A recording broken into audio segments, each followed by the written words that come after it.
Martinho Lutero, pai da Reforma Protestante, ele tinha um bom amigo chamado Friedrich Myconius.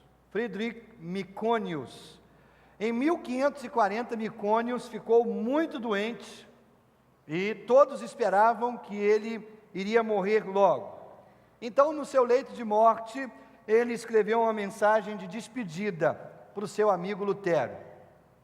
Aqui está a resposta de Lutero, enviada imediatamente para o seu amigo Myconius. Disse assim: Lutero, eu te ordeno em nome de Deus que viva, porque eu ainda tenho necessidade de ti na obra de reforma da igreja. O Senhor nunca me deixará saber que você está morto, mas permitirá que você me sobreviva. E aí Lutero completa dizendo assim: por isso eu estou orando, esta é a minha vontade, e ela será feita, porque eu procuro apenas glorificar o nome de Deus. Irmãos, que oração, não é? Que oração ousada, impetuosa. Agora, o fato é que Myconius já tinha perdido a capacidade de falar quando a resposta de Lutero chegou. Myconius, depois disso, se recuperou da sua doença, viveu mais 6 anos e finalmente ele morreu 2 meses depois que Lutero morreu. O que é um incrível testemunho do poder da oração. Quem gostaria de orar assim? Quem de nós gostaríamos de ter essa ousadia na oração? Eu adoraria, irmãos, adoraria.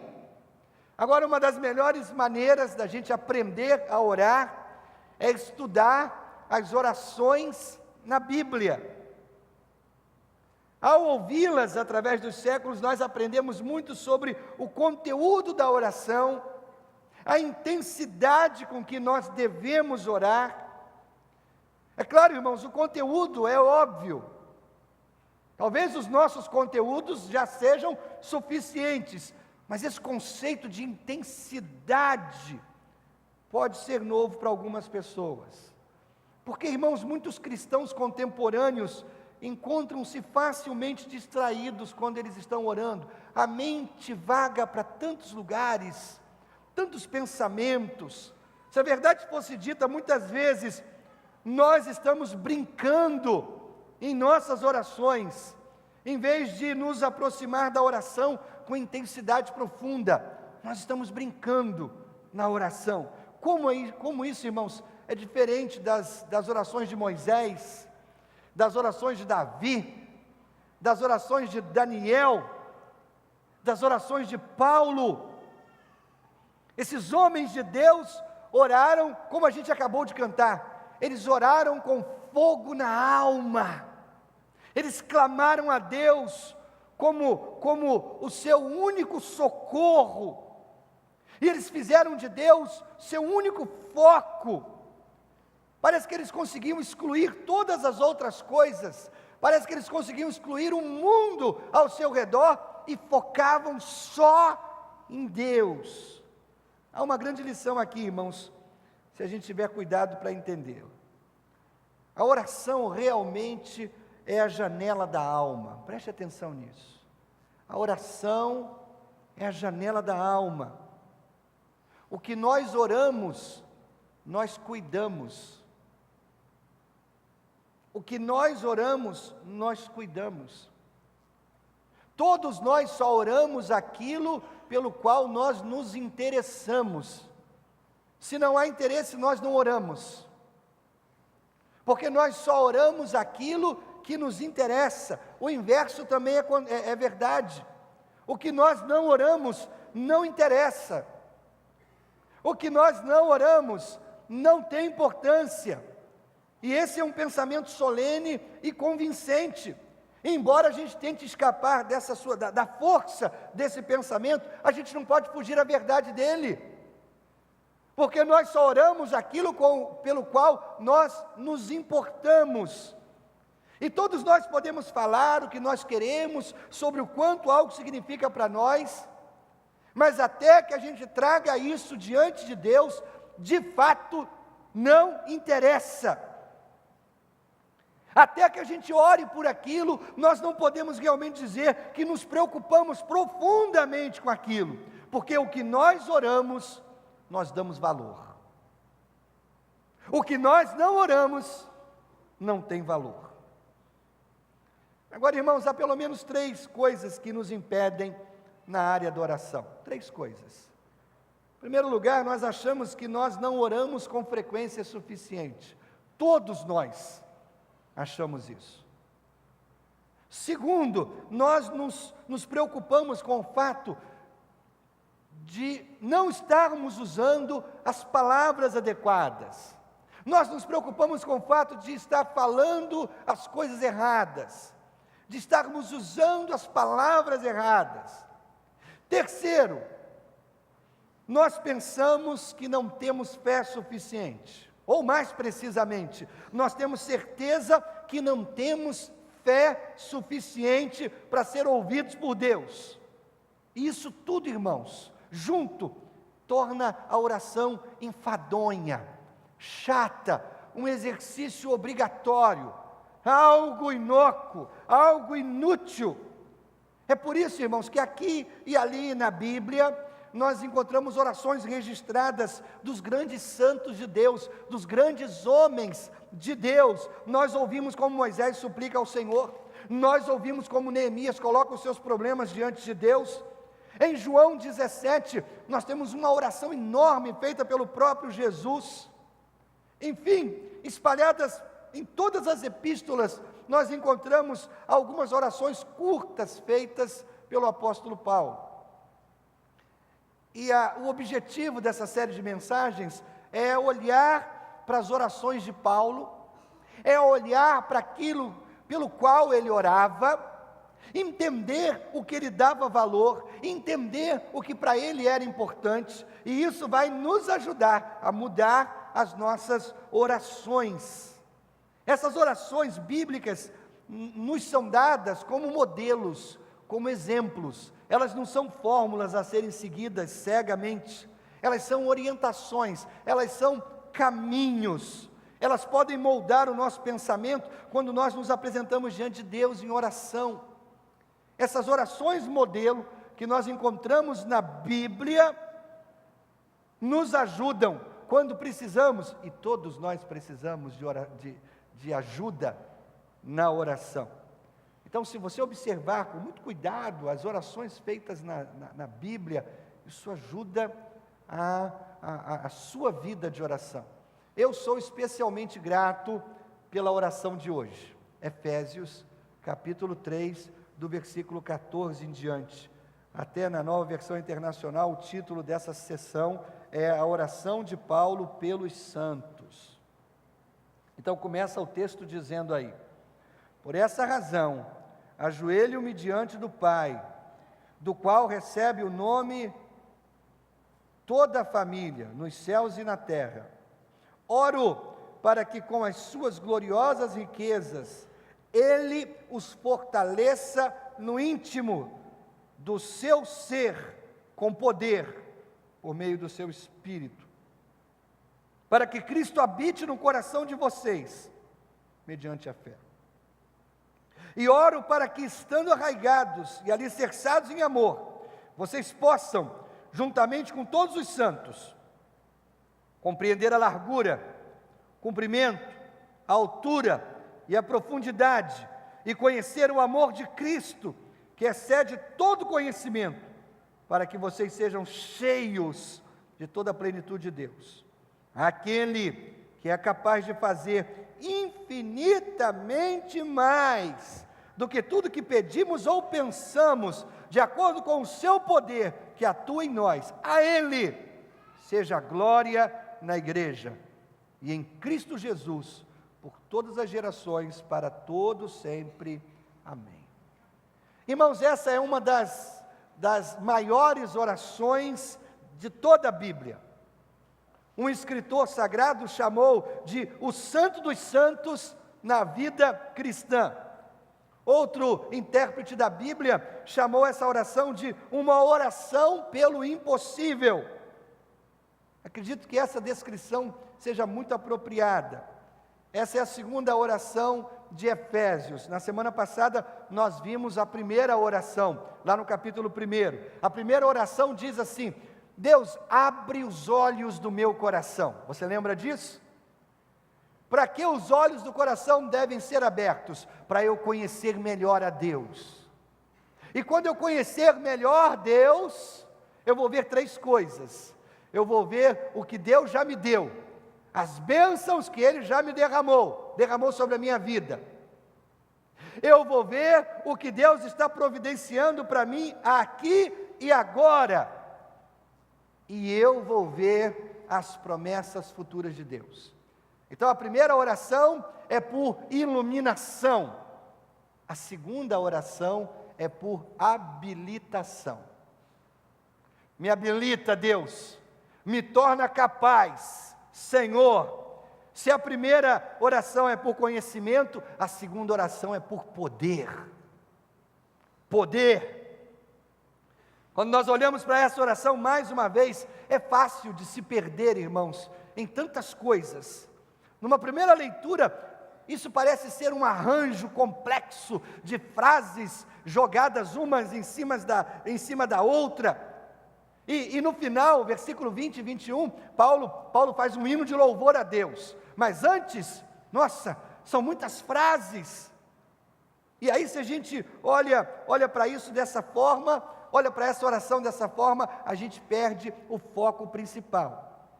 Nossa, o que Paulo está querendo dizer aqui? É muita coisa que ele ora por muita coisa. Então a melhor maneira de estudar essa oração, irmãos, é se concentrar em apenas um pedido, que eu considero o pedido principal. Versículo 16, Paulo diz assim: ele ora para que Deus os fortaleça no íntimo do seu ser com poder. Para mim, essa é a oração principal. É orar por força no homem interior. Paulo ora por uma coisa apenas, uma única coisa nessa oração. Você vai ver várias orações aqui, você vai ver vários pedidos dentro desse texto, mas o pedido principal, o foco principal, ele pede a Deus para fortalecer os efésios no interior, pelo Espírito Santo, para que eles possam cumprir a vontade de Deus.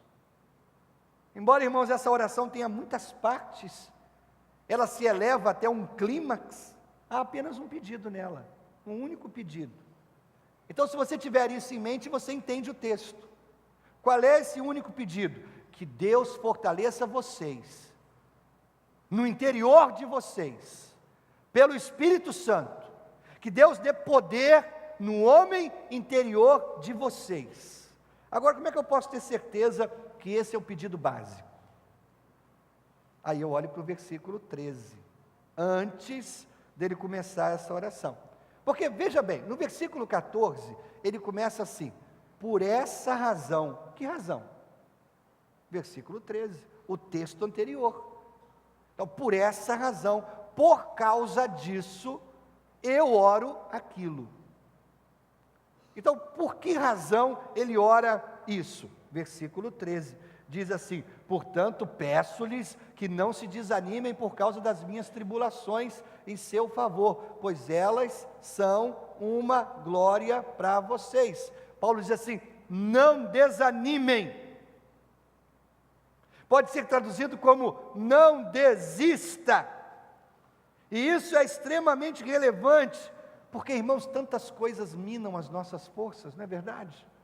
Quantas coisas minam a nossa energia, circunstâncias desanimadoras, rotina monótona, fraqueza física, fracasso pessoal, interrupções indesejadas, responsabilidades inacabadas, conflitos não resolvidos. Irmãos, tudo isso vai minando as nossas forças, e qualquer uma dessas coisas já podem nos abater. Agora imagina que a vida combina várias dessas coisas ao mesmo tempo. Nós nos abatemos e nós achamos difícil nos levantar, e a gente muitas vezes acha impossível voltar à luta. Então no versículo 13, Paulo diz, olha, não desanimem, não desistam. Por essa razão eu oro. Então, irmãos, nessa perspectiva, essa oração por algo que a maioria de nós precisa desesperadamente. Esse é um pedido que nós necessitamos fazer desesperadamente. Força espiritual para o dia a dia. Quem poderia dizer assim, eu não preciso de força espiritual para hoje. Hoje eu acordei bem, estou legal. Hoje eu não vou pedir força para Deus. Que isso? A gente precisa desesperadamente de força espiritual. Quando a gente se sente fraco, essa oração pode ser difícil, quase impossível, mas ela é exatamente o que nós precisamos. Nesses momentos, aqui está uma oração que sempre é apropriada. É a oração para fazer antes de desmaiar. Sabe como? Vai ficando tudo escuro, vai rodando, antes de pedir ajuda a alguém, você diz assim, Deus me dá força, desmaia. É a oração antes de desmaiar. Se você está prestes a desistir, faça essa oração no coração antes de jogar a toalha. Oração por força. Quando você está fraco, você precisa de força. E força é exatamente o oposto de desanimar. O versículo 13 diz assim, ser fortalecidos no poder. Fortalecidos com poder. Significa ser feito poderosamente forte. Aliás, o versículo 16. Ser feito poderosamente forte, para que você possa superar os obstáculos criados ao longo do caminho. Sabe o que significa a palavra poder? Em grego ela é dínamos, que a gente tem a palavra dinâmico, ou a gente tem a palavra dinamite. Paulo está dizendo que o seu homem espiritual, seu homem interior pode ser tão fortalecido que você vai ter o poder explosivo da dinamite diante da incredulidade, o poder para vencer o desespero, o poder para superar a raiva. Sabe aquele negócio de, subiu um negócio, eu não me controlei. Quando você tiver esse poder dentro de você, quando aquele negócio subir, Deus manda baixar. Tem esse negócio não, né? Quantas vezes o camarada está lá, inflamado, dentro de casa, e gritando com todo mundo, o telefone toca e ele, alô? Ué, o que houve? O que houve? Né? Você vai ter o poder para controlar a raiva, você vai ter poder para continuar, quando você preferiria desistir. Agora note que esse poder é colocado para funcionar no homem interior. É no homem interior, é a sala de controle da sua vida, é onde é tomada cada grande decisão da vida. Esse é o lugar onde nós precisamos de mais ajuda, irmãos, é aqui dentro, aqui dentro. Irmãos, enquanto eu refletia essa semana sobre esse pedido, me ocorreu, como essa oração é diferente, irmãos, da maioria das nossas orações, até confesso, da maioria das minhas orações, porque eu fico observando as orações, irmãos, e elas se encaixam mais ou menos, as orações que a gente faz, em duas categorias. A primeira categoria é oração para evitar a dor. É o tipo de oração assim, Senhor, isso dói, faz passar. Essa é uma primeira categoria. A segunda categoria de orações que nós fazemos é para mudar as circunstâncias. Senhor, eu não gosto disso, muda isso para mim, Senhor. Então você entende? Primeira categoria de oração, Senhor, isso dói, faz passar. É oração para evitar a dor. A segunda categoria, para mudar a circunstância. Deus, eu não gosto disso, muda isso para mim. Irmãos, ninguém gosta de dor, ninguém gosta de circunstância difícil. Então é natural orar para que a dor vá embora e para que a circunstância mude. O problema, irmãos, é que essas duas categorias podem sobrecarregar todas as nossas orações. E a gente só pensa em evitar a dor e mudar circunstâncias difíceis. E a gente não ora mais por outra coisa. Agora a gente não encontra Paulo fazendo nenhuma oração para mudar circunstância e para evitar dor. Sabia disso? Por exemplo, onde Paulo estava quando ele escreveu aos Efésios essa carta? Preso. A gente só sabe disso no finalzinho da carta, lá no capítulo 6, do versículo 20, quando Paulo fala que está em cadeias, no final. Mas ele não pede, olha, pessoal, por favor, junta aí, faz uma oração forte para Deus me libertar. Ele não faz isso. Ele diz assim, gente, eu estou preso, mas ora para Deus me dar coragem. Meu Deus, que oração surpreendente. Não é para mudar a circunstância, não é para fazer a dor passar, é para me dar força para eu suportar. Você entendeu? Está doendo. Deus não espera que você diga, Deus está doendo, muda, faz passar a dor. Deus espera que você diga assim, Deus me dá força para eu suportar essa dor. A circunstância está difícil. Deus não espera que você diga, Deus muda a circunstância. Deus espera que você diga, Deus me dá força para suportar o que eu tenho que suportar. Essa é a coragem que a gente precisa ter. Por que Paulo ora pelo fortalecimento do homem interior pelo Espírito? Porque, irmãos, a nossa maior necessidade é de poder espiritual. A nossa maior necessidade não é evitar a dor, não é ficar confortável.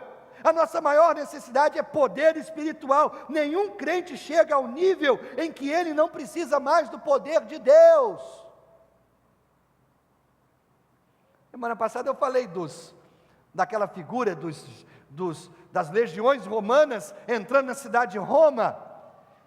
Depois da batalha, eles vinham vitoriosos, lembra disso? Eles entravam vitoriosos na cidade, em cortejo militar, em marcha militar, e atrás vinha o general, o comandante da tropa vencedora. Agora você sabia que era colocado ali na biga, na carroça que puxava o general, vinha um soldadozinho raso do lado do general, e vinha falando para o general assim, você é humano, você é humano, você é humano. Que coisa estranha, irmãos. Porque todo mundo estava aplaudindo o general vitorioso. E eles colocavam do lado do general um soldadinho, para dizer assim, ó, você é humano. Não fica todo bobo, não. Esses aplausos aí é para você, mas você é humano. Você não é Deus. Você é feito de carne e osso. Irmãos, como é importante a gente lembrar disso. Para a gente não se encher da gente mesmo. Eu não sou tão quente quanto eu acho que sou. Eu não sou tão forte quanto eu acho que sou. Eu não sou tão sábio quanto eu acho que sou. Eu não sou tão resistente quanto eu acho que sou. Eu não sou tão engenhoso quanto eu acho que sou. Eu não sou tão bom quanto eu penso que sou. E você também não. Você é tão humano quanto qualquer ser humano. Isso significa que todos nós estamos no mesmo barco, juntos e precisando da mesma ajuda desesperadamente, da força do Espírito Santo no nosso ser interior. Então a oração não é, Senhor, alivia os meus fardos. A oração não é, Senhor, muda as circunstâncias. Mas ela é, Senhor, dá-me ombros fortes para levar a carga. Que oração corajosa, irmãos. É oração por força espiritual, para fazer a obra que Deus nos dá para fazer. E a gente precisa disso por 3 coisas. Estou bem batistão hoje, né? Cheio de 3 coisas. 3 coisas. Senhor, dá-me ombros fortes para levar a carga. Primeiro, para fazer nossas tarefas diárias com alegria. Segundo, para resistir à tentação com coragem. Senhor, dá-me ombros fortes para sustentar a carga, levar a carga. Terceiro, para suportar a perseguição de bom grado. Ó Senhor, estou me levantando hoje, vou para a loja, vou encontrar aquele gerente, aquele homem mau, aquele ímpio, aquele incrédulo, ele coloca um fardo tão pesado sobre os meus ombros. Senhor, me dá alegria, me dá força para eu enfrentar o que eu tenho que enfrentar. Senhor, me ajuda a resistir à tentação, senão eu mato aquele homem. Senhor, me ajuda a suportar a perseguição de bom grado. Entendeu? Aliás, eu lembrei daquela esposa, não é? Que diz assim: Senhor, dá-me paciência para aturar esse homem, porque se o Senhor me der força, eu mato ele. Não, irmãos, não é força para fazer coisa errada, é coisa para suportar. A oração diz assim: Senhor, esse é o meu caminho, o caminho que o Senhor escolheu para mim. Então, Senhor, faça-me poderosamente forte no homem interior, para eu andar onde o Senhor mesmo quer que eu ande. Essa é a oração magnífica, irmãos. Que oração magnífica, que oração importante. Tudo mais flui a partir disso aqui, tudo mais. O restante da passagem, o restante do texto, revela 3, aí o batistão de novo, né? 3 resultados. Pode rir, Hugo. 3 resultados que vêm dessa oração. 3 coisas. Quando você ora para Deus te dar poder, primeira coisa, Cristo habita em nosso coração pela fé. É o primeiro grande resultado, está no versículo 17, que Cristo habite em seus corações mediante a fé. A palavra habitar significa casa, moradia. A oração é que Cristo possa fazer morada em seu coração. É o retrato de um homem em casa, na sua própria casa. Agora, irmãos, todos nós sabemos que há uma diferença entre uma casa e um lar. A gente sabe disso. Casa é um edifício. Casa é lugar de habitação. Agora, é muito possível para Jesus estar em seu coração, mas não estar em casa. Eu vou explicar a diferença. Eu vou ilustrar. Suponha que eu vá visitar uma casa, uma família, em sua casa, e eles têm uma casa muito agradável. E eu chego e eu toco a campainha, a dona da casa abre, e ela diz assim: pastor, sinta-se em casa. Irmãos, eu olho em volta, eu aprecio a beleza da casa, eu percebo tudo organizado, limpo, no lugar. Ela é linda em todos os aspectos, mas eu não estou em casa ali. A dona da casa me deu liberdade, sinta-se em casa. Eu não estou em casa. Eu não sei onde tudo está, eu não sei onde é o banheiro, eu não sei onde é a sala de estar, eu não sei onde fica o escritório da casa, eu não sei onde é a sala de jantar. Mais importante, eu não sei onde ficam os controles da TV. Como um homem pode estar em casa, irmãos, se ele não consegue encontrar o controle remoto da TV? Você entendeu? Se você vir à minha casa, você vai ver um homem totalmente em casa, principalmente quarta-feira, dia de futebol na TV.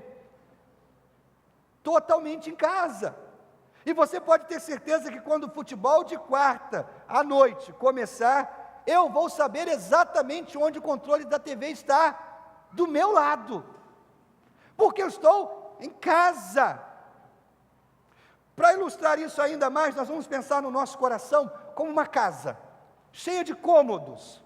Então o coração tem uma sala de jantar, uma sala de estar, ele tem um quarto, tem uma cozinha, e tem escritório, tem sala de televisão, tem muitos armários, tem área de lazer.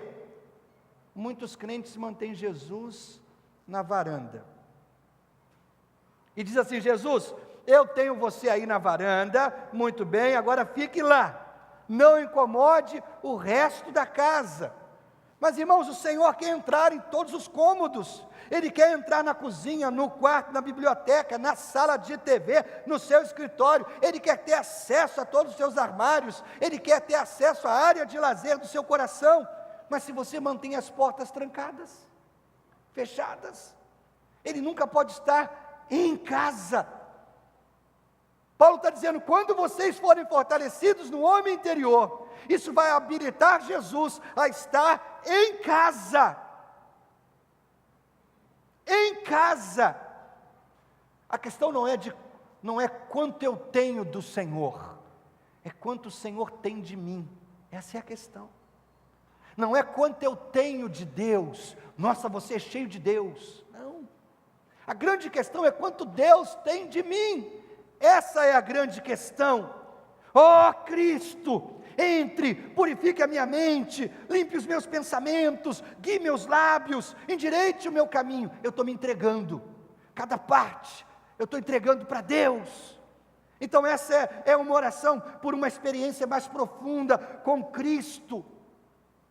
Quando eu oro, Deus, que o teu poder me fortaleça no homem interior, eu estou dizendo, toma conta de tudo em mim, Deus.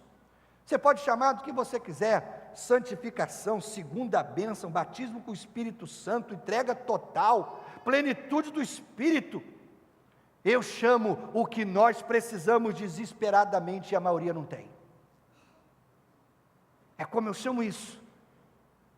Precisamos desesperadamente, porque até que Cristo esteja em casa, no seu coração, Ele sempre vai parecer um estranho para você. Um estranho, mesmo que Ele viva em você. Porque, irmãos, Ele não está só comigo, Ele está em mim, em mim. Ele não é apenas um visitante, Ele está em casa. Casa. Esse é o primeiro resultado do homem interior ser fortalecido pelo poder de Deus, pelo Espírito Santo. Segundo resultado é crescer em compreensão do amor de Cristo. O texto continua dizendo, e oro para que vocês, arraigados e alicerçados em amor, possam juntamente com todos os santos compreender a largura, o comprimento, a altura, a profundidade, e conhecer o amor de Cristo, que excede todo conhecimento. Esse é o segundo grande resultado, irmãos, de ser fortalecido pelo Espírito no homem interior, é que você vai ter uma compreensão maior do amor de Deus. A palavra grega traduzida para o português como arraigados, ali na segunda linha, tem a ideia de agarrar, segurar alguma coisa com força. Significa uma crescente experiência pessoal com o amor de Jesus. O amor não é apenas uma teoria, ele é prática. Eu experimentei. Há um sentido, irmãos, em que todos os cristãos experimentam o amor de Deus. É um sentido genérico, mas o próprio amor tem muitas dimensões. Muitas dimensões. Paulo está dizendo, eu oro para que você possa crescer na sua experiência diária do amor de Jesus. Ele mesmo diz, eu oro para que você venha conhecer de uma maneira pessoal, experimentar esse amor que excede todo entendimento. Não importa, meu querido, quão longe você vá no seu conhecimento do amor de Deus, você nunca vai chegar ao fim, nunca, nunca. Deixa eu ilustrar isso. Um homem casa, ele encontra a sua mulher, eles namoram, eles se apaixonam, o amor verdadeiro surge, e eles se casam, mas ainda não está completo. Aí tem a noite de núpcias, eles vão experimentar o amor de uma forma mais profunda, mas ainda mais por vir.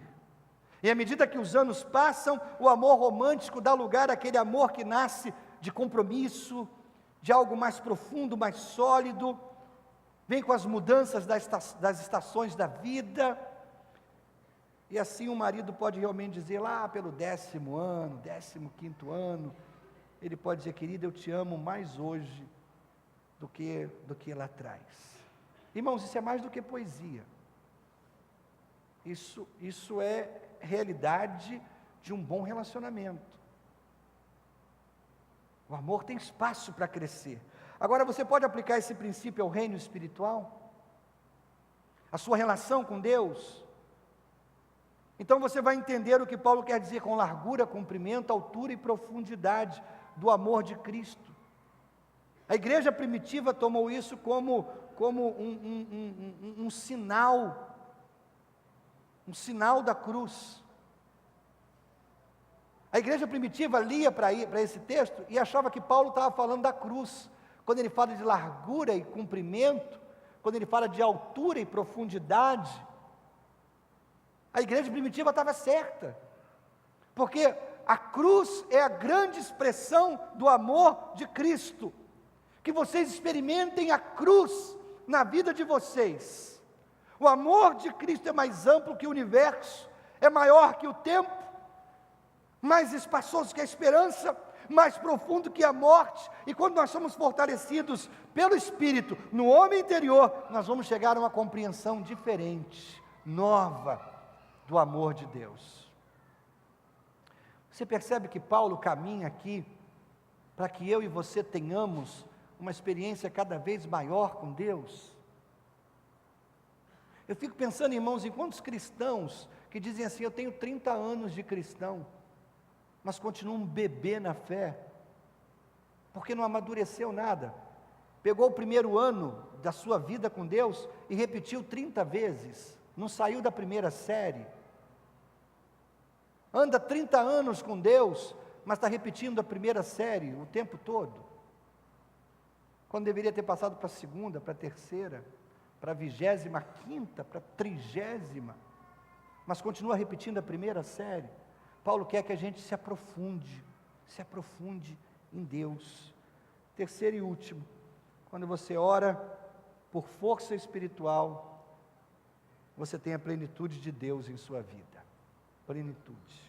Versículo 19, a parte B diz assim: para que, ou seja, com o objetivo de que vocês sejam cheios de toda a plenitude de Deus. Esse é o objetivo da vida cristã. Está pleno de Deus. Por favor, não perca a intensidade disso. Isso é importante. A palavra cheio tem a ideia de ser dominado por alguma coisa. Que vocês sejam dominados pela plenitude de Deus. É isso que Paulo está ensinando aqui. Se você está cheio de raiva, a raiva domina você. Se você está cheio de álcool, o álcool domina você. Se você está cheio de amor, o amor domina você. Se você está cheio de alegria, a alegria domina você. Quando você está cheio de Deus, Deus domina a sua vida. Isso é retrato de transformação real, da personalidade humana, do caráter humano.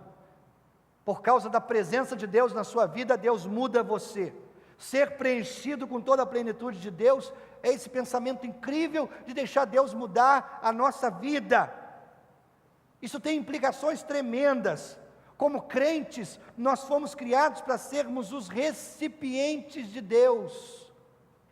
Recipientes. Deus deseja derramar a vida dele em nós e nos encher até que a gente transborde da vida de Deus. Vamos ser um pouquinho teológicos aqui.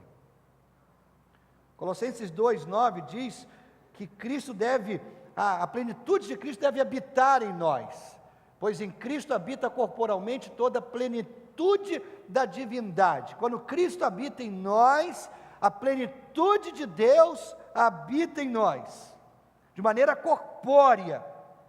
E quando nós chegamos a Cristo pela fé, e Ele vem viver em nós, o resultado disso é o que o versículo 19 diz. Agora nós temos a plenitude de Deus dentro de nós. A grande questão é: você vai deixar isso dominar você, ou você vai dominar isso? Se você tem a plenitude de Deus, isso tem que levar você a uma reforma total. Vamos pensar numa caixa d'água. Ela está cheia de água até o limite máximo, mas essa água está barrenta. Como é que eu posso fazer para tirar aquela água barrenta e substituir por água limpa? Então você pode fazer o seguinte: você abre o registro de entrada de água limpa e abre o registro de saída. Por cima vai entrar a água limpa, por baixo vai sair a água barrenta. Se você mantém os dois registros abertos, aquele fluir de água, por fim, acaba levando toda a água barrenta e substitui a água barrenta por água potável. Você entendeu isso? Isso é uma parábola da vida cristã. Todos nós somos como aquela caixa d'água cheios de água barrenta, quando nós chegamos a Cristo. Alguns estão mais impuros do que outros, mas todos estão impuros, é água imprópria. Aí você abre os dois registros. É o trabalho de uma vida inteira, substituir a água barrenta do nosso coração pela água limpa. É tirar o pecado do nosso caráter e introduzir a santidade de Deus. É mudar as coisas erradas do nosso caráter e se encher com o caráter santo de Deus. Essa, irmãos, é a nossa resposta à amargura escondida, à luxúria, ganância, ódio, inveja, impaciência, desonestidade. É deixar Deus fluir, é deixar Deus entrar. Seu amor, ó Senhor, vem em mim, expulsa a minha raiva. Meu Deus, sua santidade, entra em mim e expulsa a minha ganância. Meu Deus, sua pureza entra e expulsa meu desejo impuro. Deus, sua misericórdia, que ela preencha a minha alma e ela leve a minha inveja. Senhor, sua paciência entra e a minha impaciência sai. Deus, tua graça me enche e eu posso perdoar. Você entende? Quanto mais de Deus, menos de mim. Tudo que Jesus é, eu quero na minha vida. Toda beleza gloriosa, tudo isso vem nesse momento, quando a gente se enche da plenitude de Deus. Você quer mudar? Você quer ser uma nova pessoa? Não se esforce para isso.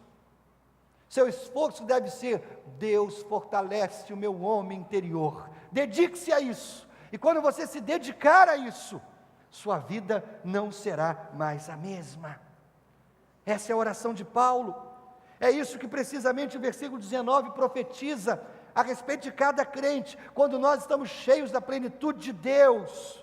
Se nós cremos que em Jesus Cristo habita corporalmente toda a plenitude de Deus, se nós cremos que Cristo habita em nossos corações pela fé, então nós podemos hoje crer que em nossas vidas a plenitude de Deus, a beleza de Deus, a graça de Deus, a misericórdia de Deus, a santidade de Deus, a bondade de Deus, tudo que Deus é, pode nos encher e expulsar o mal, a consciência, a cobiça, a impaciência, a falta de fé, o espírito crítico, a intolerância raivosa.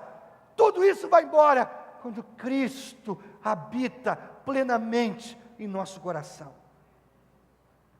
Irmãos, à medida que o Espírito Santo nos transforma, a perfeição de Deus se reflete em nós. Olha, não importa o que possam pensar, não importa, isso não é impossível, na verdade isso é plenamente possível. Tudo vai voltar ao primeiro pedido. Fortalece Deus o meu homem interior. Agora, irmãos, até aqui tudo isso parece fora do nosso alcance, não é verdade? Tão estranho. A menos que Deus intervenha, nada disso pode se tornar realidade para nós. Tão estranho. Então, como nós podemos saber que Deus fará isso, irmãos? Como nós podemos saber com certeza que Deus fará isso? Que grande oração é essa oração de Paulo? Porque ele termina nos versículos 20 e 21, nos dando uma resposta. Será que Deus vai fazer isso em mim? Será? A resposta, irmãos, dessa oração, é que ela não depende de nós, ela depende de Deus. Os versículos 20 e 21 dizem assim: aquele que é capaz de fazer infinitamente mais do que tudo que pedimos ou pensamos, de acordo com o seu poder que atua em nós, a Ele seja glória na igreja, em Cristo Jesus, por todas as gerações, para todo sempre. Amém. O versículo 20, na versão King James, eu fui lá e pesquisei, diz assim: aquele que é poderoso de realizar infinitamente mais do que tudo que pedimos ou imaginamos, de acordo com o seu poder que age em nós. As duas versões deixam claro que essa oração só pode ser respondida por Deus. Sabe por quê? Porque Deus é capaz de respondê-la. Paulo não está dizendo assim: eu espero que isso aconteça, mas eu não tenho certeza disso. Paulo não diz isso. Irmãos, todos nós vivemos num certo grau de incapacidade, lembra? Você é só humano, você é só humano. A gente vive nesse mundo de, eu espero que sim, talvez não, pode ser que seja, eu não tenho certeza, tudo bem. Não é sinal de fraqueza você admitir que é fraco, quando de fato você é fraco. Faz parte. Mas em contraste a isso, irmãos, nós temos essa magnífica afirmação de que Deus é capaz de fazer o que for preciso para responder essa oração. Deus é capaz de fazer o que for preciso para te dar força no homem interior, quando você pedir por isso. John Stott, quando estuda esse texto, ele escreve 7 estágios da grande declaração do apóstolo Paulo. E ele diz assim: olha, Deus é capaz de fazer, porque Ele não está ocioso, inativo ou morto. Deus pode fazer o que pedimos. Olha o texto: o que pedimos, Deus é capaz de fazer o que nós, o que nós pedimos. Sabe por que Ele é capaz de fazer o que pedimos? Porque Ele nos ouve quando nós oramos. Deus pode fazer o que nós pensamos, porque Ele sabe o que nós pensamos antes de pensarmos. Deus pode fazer tudo o que pedimos ou pensamos, porque Ele já sabe de tudo, e Ele pode fazer tudo. Deus é capaz de fazer além do que pedimos ou pensamos, porque os planos dEle são maiores do que os nossos. Deus pode fazer mais abundantemente do que pedimos ou pensamos, porque Ele não tem limites. E finalmente, Deus pode fazer muito mais abundantemente, além do que pedimos ou pensamos, porque Ele é o Deus do impossível. Tem alguma coisa que limite Deus? Claro que não. Preste atenção na expressão muito mais abundantemente, ou capaz de fazer infinitamente mais. Paulo inventou uma palavra quando ele escreveu isso aqui. A palavra que ele usa não existia na época. Ele inventou essa palavra. É uma expressão. E os tradutores escolheram traduzir como infinitamente mais. Em outra tradução, muito mais abundantemente. É estranho essa forma de escrever. Foi porque Paulo inventou uma palavra aqui. E essa palavra é traduzida como infinitamente acima e além de qualquer medida humana. Vai além. Uma coisa é fazer o que alguém pede para fazer. Outra coisa é ir além do que nós pedimos para fazer. Outra coisa muito diferente é ir infinitamente além do que pedimos ou pensamos. A gente pensa assim: Deus me fortalece. Deus pode fazer infinitamente mais, muito mais infinitamente. Você percebe como essa oração está em sintonia com o coração de Deus? A capacidade de Deus fazer isso é fora de série, não pode ser medida, é tão grande que não pode sequer ser imaginada. Deus pode fazer. É superior, é abundante, é imensurável, é infinita a capacidade de Deus. Não há limites para o que Deus pode fazer. Nós não podemos sequer imaginar o que Deus pode fazer. Não podemos, porque o poder dele não tem limites. Não são as nossas orações que delimitam Deus. Ele pode fazer muito mais do que nós podemos orar. Não são nossos sonhos ou esperanças que limitam Deus. Deus pode fazer coisas além do que pensamos ou imaginamos. Deus não é limitado pelas nossas orações, nossos problemas, nossos sonhos. Ou mesmo Deus não pode ser limitado pelas nossas pobres teorias doutrinárias ou denominacionais. Quem é Ele? Ele é Deus. Ele faz o que Ele quer. Então eu vou aplicar esse texto rapidamente. Primeiro eu vou aplicar esse texto na nossa igreja. Suponha que o apóstolo Paulo fosse pastor dessa igreja. Paulo, pastor dessa igreja. Então suponha que Paulo fosse pastor dessa igreja. O que impressionaria Paulo nessa igreja? O belo jardim, a bela fachada, o templo aconchegante e refrigerado. Paulo ficaria impressionado com o som. Nossa, Reginaldo, que som bacana que tem aqui.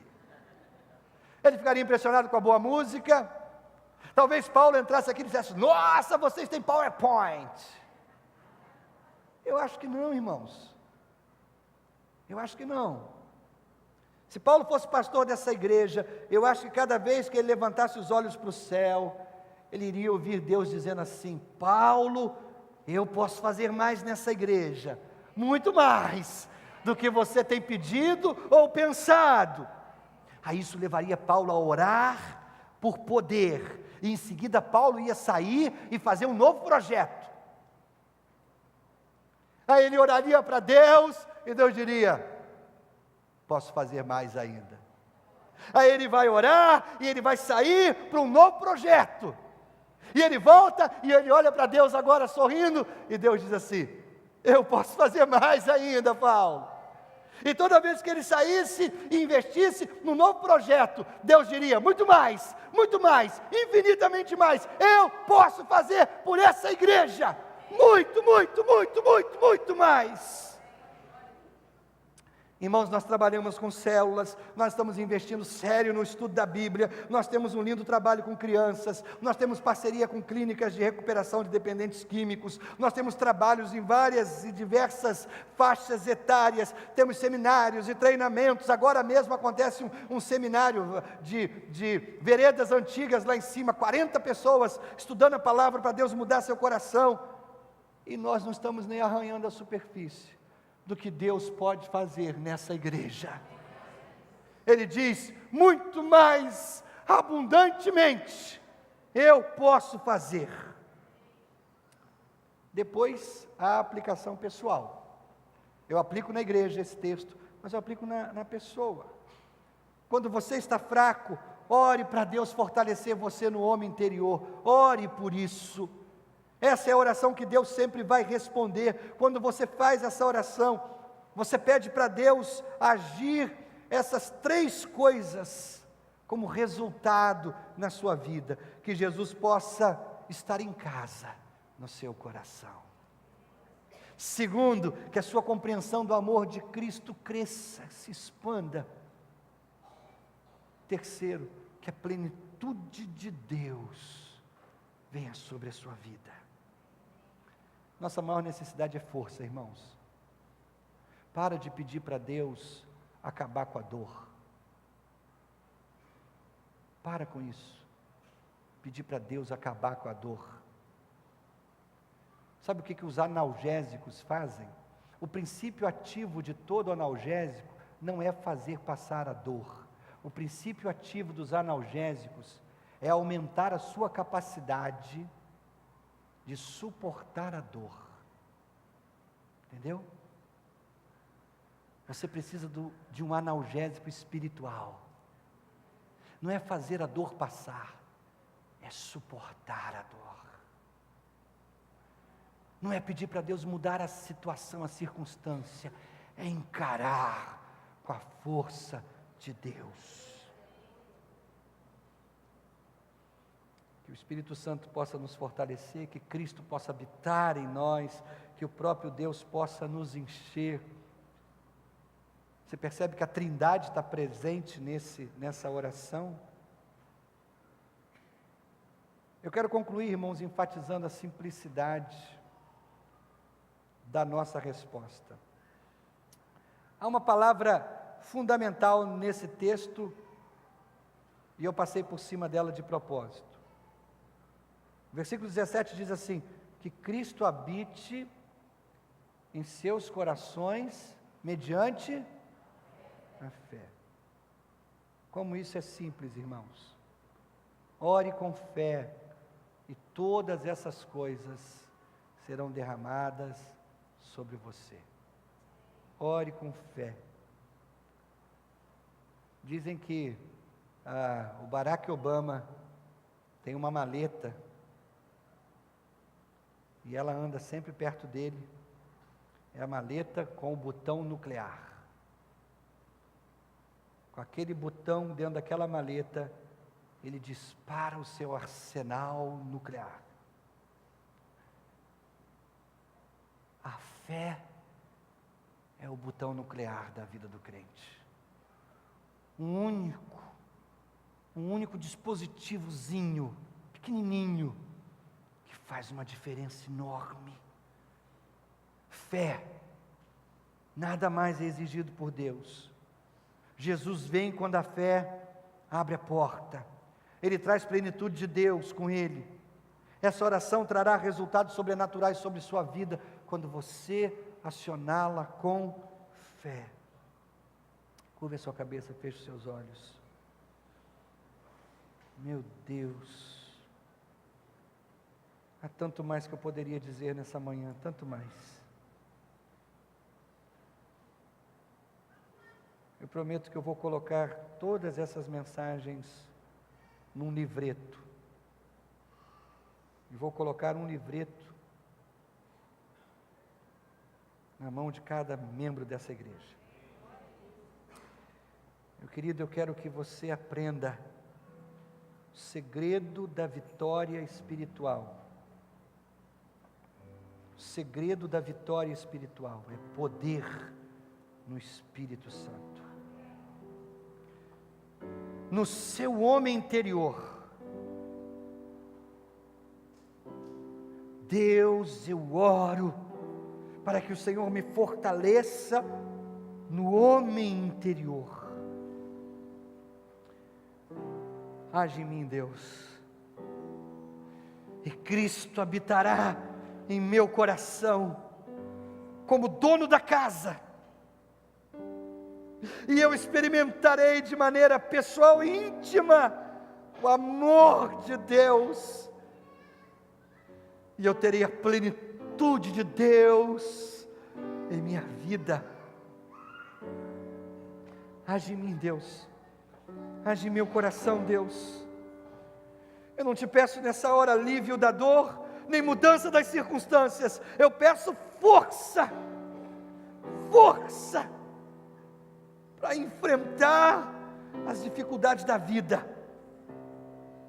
Força que vai fazer de mim corajoso, corajosa, para enfrentar as dificuldades. Eu não peço que a dor vá embora, eu peço que o Senhor me dê coragem para botar a dor para correr, ou suportá-la, conforme o Senhor determinar. Eu estou em Tuas mãos, meu Pai, e eu preciso de Ti. Como eu preciso de Ti. Dá-nos a Tua bênção, Pai, porque quando a gente sair por aquela porta, Senhor, nós estaremos voltando para o nosso mundo real, onde a dor é real, onde as circunstâncias são terríveis.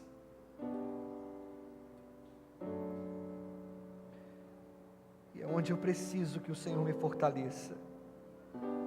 Ser crente dentro da igreja é tão fácil, meu Deus. Me ajuda a ser crente diante do desemprego, da dívida, da doença. Ser crente na hora do louvor é tão bom, Senhor, mas me ajuda a ser crente na hora da raiva, da impaciência, da perseguição. Me ajuda a ser crente, Deus, no trabalho, em casa, na rua, na escola, no namoro. Me ajuda a ser crente com o meu dinheiro, Deus. Estou em Tuas mãos, Senhor. Eu preciso da tua graça e da tua bênção. Eu oro, Senhor, por um domingo de paz sobre o teu povo, a tua igreja, um domingo na tua presença. Que o amor de Deus o Pai, a graça bendita do Filho Jesus e as consolações do Santo Espírito sejam com todos reunidos aqui desde agora, para todos sempre. Amém, Jesus. Amém. Bom domingo para você. Até logo mais à noite.